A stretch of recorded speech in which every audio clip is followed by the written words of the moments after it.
Pernahkah kamu bertanya, mengapa sebagian orang menerima kebenaran dengan hati terbuka, sementara yang lain menolaknya, bahkan sebelum mendengarnya? Karena terkadang, bukan kebenarannya yang mereka tolak, tapi ego dan ketakutan yang belum selesai dalam diri mereka. Dalam Al-Quran Surat Al-Baqarah ayat 257, Allah Subhanahu wa Ta'ala berfirman, Allah mengeluarkan orang-orang yang beriman dari kegelapan kepada cahaya, dan orang-orang kafir, pelindung mereka adalah Togut yang mengeluarkan mereka dari cahaya kepada kegelapan. Petunjuk bukanlah sekadar informasi, ia adalah cahaya, dan cahaya hanya bisa menembus ruang yang terbuka.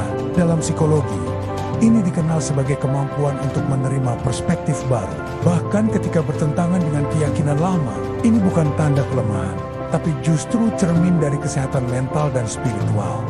Coba tanyakan pada dirimu sendiri, apakah aku benar-benar terbuka terhadap kebenaran, atau hanya terbuka pada apa yang aku suka?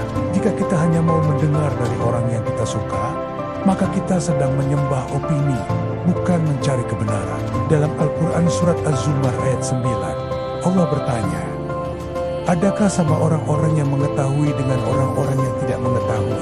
Hanya orang yang berakal yang dapat mengambil pelajaran. Orang yang terbuka akan menyimak, walau kebenaran itu disampaikan oleh seorang anak kecil, seorang musuh, atau bahkan oleh orang yang tidak ia sukai.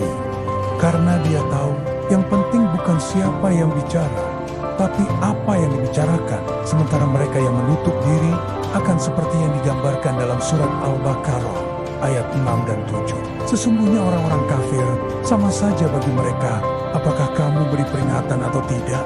Mereka tidak akan beriman. Allah telah mengunci hati dan pendengaran mereka. Penolakan terhadap ilmu bukan sekadar kebodohan, tapi pilihan sadar untuk menolak petunjuk dari Allah. Dan itu adalah kehancuran yang datang perlahan. Jika kamu ingin tumbuh, ingin terang dalam hidupmu, maka bersiaplah membuka diri. Jadilah seperti bumi yang siap menerima hujan, bukan batu yang menolak setiap tetes kebaikan. Mulai hari ini, dengarkan, renungkan, dan saring. Tapi jangan langsung tolak hanya karena bukan dari orang yang kamu suka. Jika pesan ini menggugahmu, bagikanlah kepada mereka yang sedang mencari cahaya. Mungkin ini yang mereka butuhkan.